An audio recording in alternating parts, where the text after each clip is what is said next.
പ്രിയപ്പെട്ടവരോട് പറയുന്ന ഇനിയുള്ള രാവുകൾ നിസ്സാരമായി കാണല്ലേ. റമളാനിന്റെ അവസാന രാവുകളാ, ലൈലത്തുൽ ഖദർ പ്രതീക്ഷിക്കേണ്ട രാവുകളാ, ഒരു ജീവിതകാലം മുഴുവനും ഇബാദത്ത് ചെയ്ത കൂലി കിട്ടുന്ന മാസമാ. ഒരു ജീവിതകാലം മുഴുവനും 83 വയസ്സുള്ള ഒരാൾ പോലും ഇവിടെ ഇല്ല.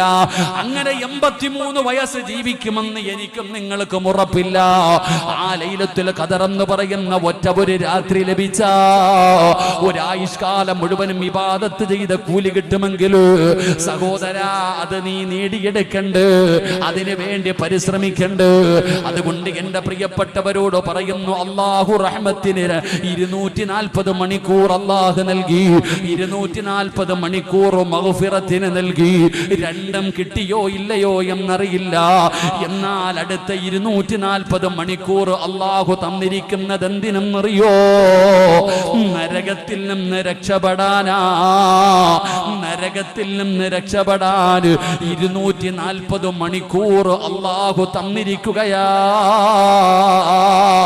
ആ 240 മണിക്കൂറിൽ 1 മിനിറ്റ് മതി നിനക്ക് നരകത്തിൽ നിന്ന് കരകയറാറ്. അല്ലാഹുവേ, വഖൂദു ഹന്നാസു വൽ ഹിജാറ, മനുഷ്യനെയും കല്ലുകളെയും ഇട്ട് കത്തിക്കുന്ന നരകത്തിൽ നിന്ന് രക്ഷപ്പെടാറ് 240 മണിക്കൂർ വേണ്ട. ഒരു മിനിറ്റ് മതി വാപ്പാ, ഒരേ ഒരു മിനിറ്റ് മതി ചെറുപ്പക്കാരാ. ആ 1 മിനിറ്റ് നിനക്ക് റബ്ബിന്റെ മുമ്പിൽ ഇരുന്നിട്ട് പറയാൻ കഴിയുമോ? അല്ലാഹുവേ, എന്ത് ചെയ്തിട്ടാണെന്നറിയില്ല, നിങ്ങൾ എന്ത് വേണമെങ്കിലും ചെയ്തോ. ഈ 240 മണിക്കൂറിന്റെ ഇടയിൽ ഒരു നന്മയെങ്കിലും ചെയ്തിട്ട് നരകത്തിൽ നിന്ന് രക്ഷപ്പെടണേ. സ്വർഗത്തിൽ സീറ്റുറപ്പിക്കണേ, സ്വർഗത്തിൽ സീറ്റുറപ്പിക്കണേ.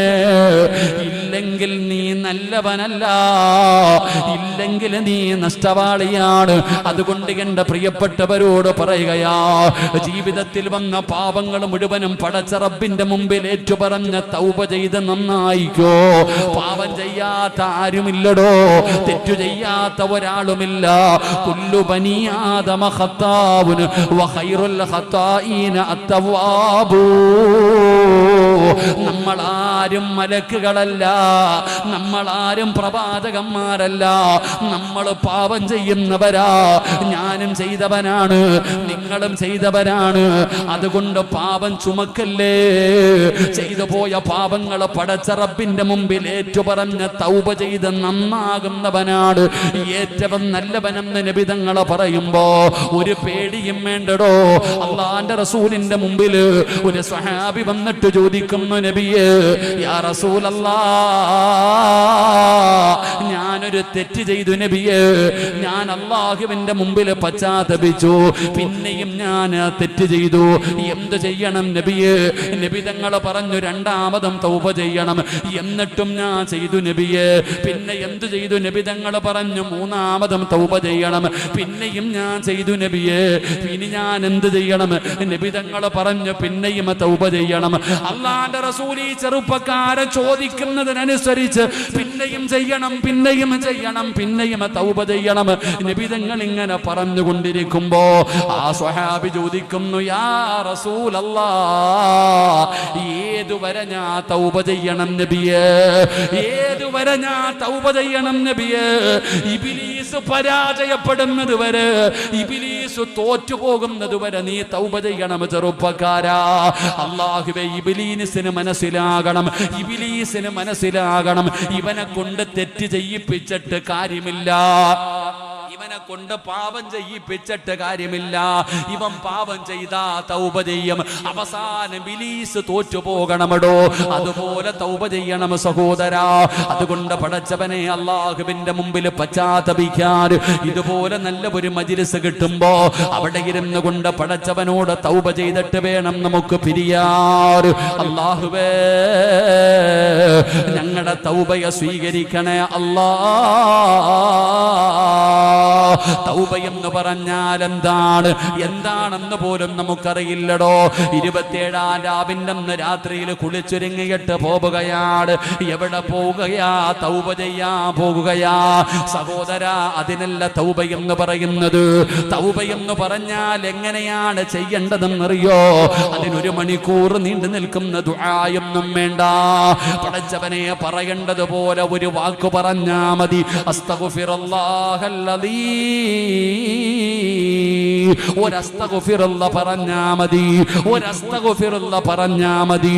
അത് പറയേണ്ടതുപോലെ പറയണം, ചുമ്മാതെ പറഞ്ഞിട്ട് കാര്യമില്ല. എനിക്ക് നിങ്ങളോട് പറയാനുള്ളത്, അള്ളാഹുവിന്റെ മുമ്പിൽ നമ്മളൊക്കെ തെറ്റ് ചെയ്തവരാ, പാപം ചെയ്യാത്ത ആരുമില്ല. അള്ളാഹു നമ്മുടെ പാപം പുറത്തുവരുമാറാകട്ടെ. ചിലത് നാട്ടുകാരറിയുന്നു, ചിലത് വീട്ടുകാരറിയുന്നു, ചിലത് ആരും അറിഞ്ഞിട്ടില്ല. ഇത്രയേ ഉള്ളൂ. അതുകൊണ്ട് ജീവിതത്തിൽ പിഴവുകൾ സംഭവിച്ചു പോയിട്ടുണ്ട്. ആ പിഴവുകൾ മുഴുവനും അള്ളാഹുവിൻ്റെ മുമ്പിൽ പറഞ്ഞ് ദുആ ചെയ്തിട്ട് നമുക്ക് യാത്രയാകാം. അള്ളാഹു ഭാഗ്യം തരുമാറാകട്ടെ. അള്ളാഹു ഭാഗ്യം തരുമാറാകട്ടെ. ഒന്ന് തൗബ ചെയ്തൂടെ? ഒന്ന് തൗബ ചെയ്തൂടെ? നിങ്ങളെന്താ ഇൻഷാ അല്ലാഹ് പറയണേ? തൗബ ചെയ്തൂടെ? തൗബ എന്ന് പറഞ്ഞാൽ എന്താ? തൗബ എന്ന് പറഞ്ഞാൽ എന്താ? നമ്മുടെ തൗബ ഇങ്ങനെ പോയി 27-ാം രാവിൻ്റെ അന്ന് കുളിച്ചൊരുങ്ങി പോയിട്ട് എല്ലാം നേടാന്ന് പറഞ്ഞ് അടക്കാം.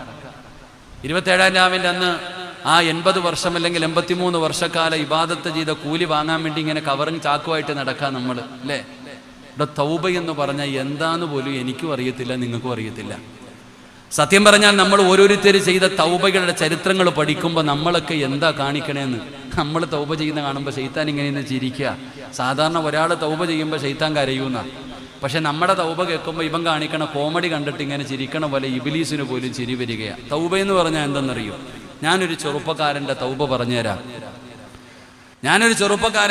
പറഞ്ഞു തരാം. മഹാനായ ആദരവായ പ്രവാചകൻ നബി മുഹമ്മദ് മുസ്തഫ സല്ലല്ലാഹു അലൈഹി വസല്ലമ തങ്ങളുടെ ഖാദിമായി നടക്കുന്ന സഹാബിയാണ് സഅലബത്ത് ബിൻ അബ്ദുറഹ്മാൻ. ഒരിക്കൽ നബി തങ്ങൾ ഒരാവശ്യത്തിന് വേണ്ടി ഈ ചെറുപ്പക്കാരനെ പറഞ്ഞു വിട്ടു. അങ്ങനെ സഅലബത്ത് ബിൻ അബ്ദുറഹ്മാൻ ഇങ്ങനെ ഒരു വീടിന്റെ പരിസരത്തുകൂടി ഇങ്ങനെ നടന്നു പോകുമ്പോൾ ഒരു പെണ്ണ് നിന്ന് കുളിക്കുന്നുണ്ട്. ഒരു സുന്ദരിയായ പെണ്ണ് നിന്ന് കുളിക്കുന്നുണ്ട്. സഅലബത്ത് ബിൻ അബ്ദുറഹ്മാൻ എന്ന് പറയുന്ന ചെറുപ്പക്കാരൻ ഈ പെണ്ണ് കുളിക്കുന്നത് കണ്ടപ്പോൾ അവിടെ നിന്ന് അങ്ങ് നോക്കി. കുറെ കഴിഞ്ഞപ്പോഴാണ് സഅലബത്ത് ബിൻ അബ്ദുറഹ്മാനിന് തോന്നിയത്, പടച്ചോനെ, ഞാൻ ചെയ്യണത് എന്താ? പാവമില്ല, എന്താ ഞാൻ ചെയ്തേ? ഒരു പെണ്ണ് കുളിക്കുന്നത് ഞാൻ കണ്ടല്ലോ അല്ലാ, ഇത് വ്യഭിചാരമാണല്ലോ അല്ലാ. റഹ്മാനായ അല്ലാ, ഇനി ഈ കണ്ണുകൊണ്ട് ഞാൻ നബിതങ്ങളുടെ മുമ്പിൽ എങ്ങനെ പോകും? ഈ പെണ്ണിന്റെ ഔറത്ത് കണ്ട ഞാൻ ഈ കണ്ണുകൊണ്ട് ഞാൻ എങ്ങനെ നബിതങ്ങളെ നോക്കും? അള്ളാന്റെ റസൂലിന്റെ മുമ്പിൽ ഞാൻ എങ്ങനെ കടന്നു പോകും? ഞാൻ പാവിയ, ഞാൻ വ്യഭിചാരിയ. ഒരൊറ്റ ഓട്ടം സഅലബത്ത് ബിൻ അബ്ദുറഹ്മാൻ. പിന്നെ ആരും കണ്ടിട്ടില്ല.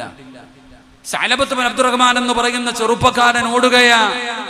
പടുത്തു കിടക്കുന്ന മലരാരണ്യത്തിലൂടെ, മലഞ്ചെരിവിലൂടെ ഈ ചെറുപ്പക്കാരൻ ഇങ്ങനെ തെറ്റ് ചെയ്തു പോയല്ലോ എന്ന് ഓർത്തിട്ട് ഇങ്ങനെ നിലവിളിച്ച് കരഞ്ഞുകൊണ്ട് നടക്കുകയാ. ഞാൻ നരകത്തില, ഞാൻ നരകത്തിന്റെ വിറകുകൊള്ളിയ. ഇങ്ങനെ കരഞ്ഞു ദുആ ചെയ്ത് ഭക്ഷണമില്ല, പാനീയമില്ല, ഇങ്ങനെ നടക്കാ. എന്റെ പ്രിയപ്പെട്ട സഹോദരങ്ങളെ, ആഴ്ചകൾ കഴിഞ്ഞു, 40 ദിവസം കഴിഞ്ഞു. ആ ചെറുപ്പക്കാരൻ ആരും കണ്ടിട്ടില്ല. സഅലബത്ത് ബിൻ അബ്ദുറഹ്മാൻ ഇങ്ങനെ കരഞ്ഞു ദുആ ചെയ്ത് ഇങ്ങനെ മലഞ്ചെരിവിലൂടെ നടക്കുകയാ.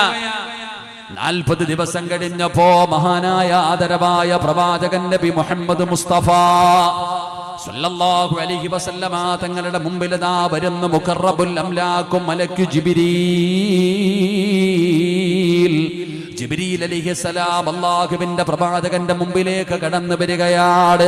യാ റസൂലല്ലാഹ്, അതാ നരകത്തെ ഭയന്നുകൊണ്ട് കരഞ്ഞുകൊണ്ട് നടക്കുന്ന സഅലബത്ത് ബിൻ അബ്ദുറഹ്മാൻ, ആ ചെറുപ്പക്കാരന്റെ തൗബ അല്ലാഹു സ്വീകരിച്ചെന്ന് പറയണേ നബിയേ. ആരാവെന്ന് പറയുന്നത് ജിബ്രീലാണ്. ജിബ്രീൽ എന്ന് പറയുന്ന മലക്കിനോട് അല്ലാഹു സുബ്ഹാനഹു വ തആല പറഞ്ഞു വിടുകയാണ്, ആ ചെറുപ്പക്കാരന്റെ തൗബ അല്ലാഹു സ്വീകരിച്ചെന്ന് പറയാറ്. അപ്പൊ എത്രത്തോളം കരഞ്ഞിട്ടുണ്ടാകുമടോ? 40 ദിവസം മലഞ്ചെരിവിലൂടെ കരഞ്ഞ് നടക്കുകയാണ്. പടുത്തു കിടക്കുന്ന മണ്ണുവാരി ശരീരത്തിലിട്ട് നിലവിളിക്കുകയാണ്. അല്ലാഹുവിന്റെ പ്രവാചകൻ അവിടെ സുബഹിക്ക് പള്ളിയിൽ വന്നു. നിസ്കാരം കഴിഞ്ഞു. നബി തങ്ങൾ ചോദിക്കുന്നു സ്വഹാബാ സഅലബത്ത് ബിൻ അബ്ദുറഹ്മാൻ എവിടെ സഹാബാ യാ റസൂലല്ലാഹ്